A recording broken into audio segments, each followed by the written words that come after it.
Hey everyone, I just wanted to give you 3 tips on practicing. Now, when we practice, we usually focus more on the physical aspects of things, but there are 2 other aspects I want to talk about as well.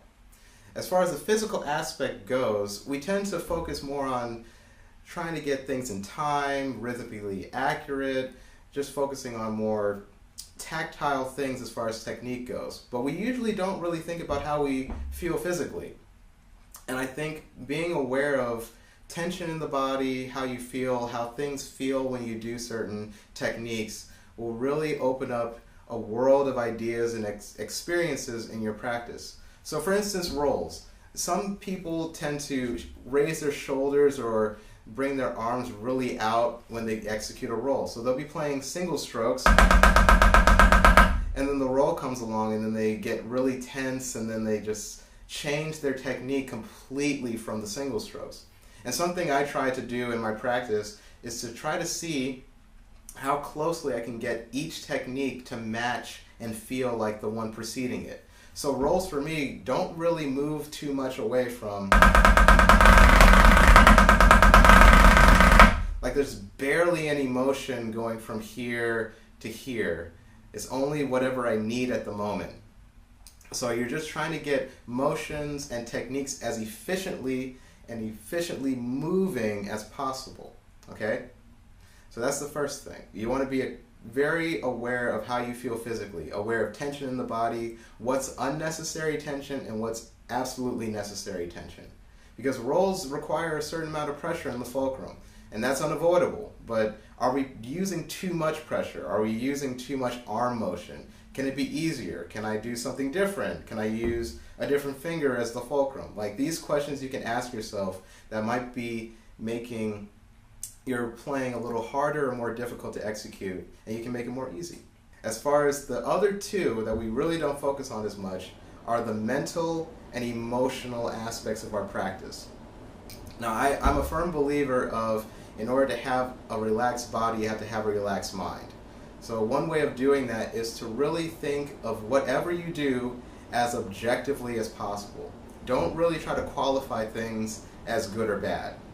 And I do that because I really got kind of bogged down when I would make a mistake and I would be like, oh, that was really bad, now I have to work harder. And so that informed my practice in a kind of negative light. And I found that removing those good or bad statements really helped me make my practice more efficient and a lot more constructive in the long run. So instead of saying something is good or bad, just say, was it appropriate or was it inappropriate? Was it right or was it wrong? Was it in time? Was it out of time? There's no quality or adjective put on those aspects. It's a very objective viewpoint. So it's really a way of freeing you from those labels of good and bad. So you'll never engage a negative emotion based on those thoughts. And then the third, emotionally, whatever we think, we usually end up feeling in ourselves. So if we think something's bad, then we might feel bad about what we did, and that informs our practice. Maybe we won't want to practice it anymore, or maybe we'll be scared of practicing it. Maybe soft buzzes are really hard, and if you think that, you usually might feel a little apprehensive when you start practicing it, like, oh, it's always bad, why do I practice it? It'll never get good anymore. You know, you just want to keep things objective and really avoid going down a negative path.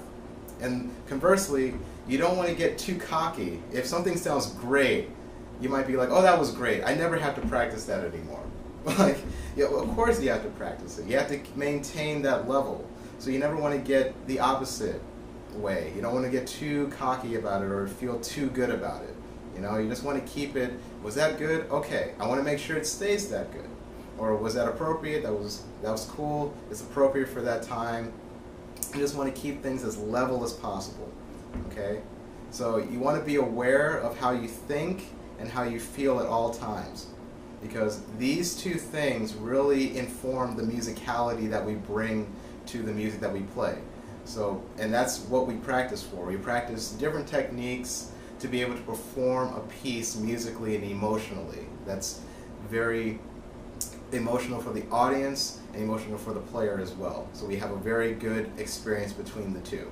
Okay? So focus on the physical aspects of playing, the mental aspects of playing and the emotional aspects of playing as much as you can every day. And you'll be a very balanced and excellent musician. All right, I'll talk to you guys soon. Bye.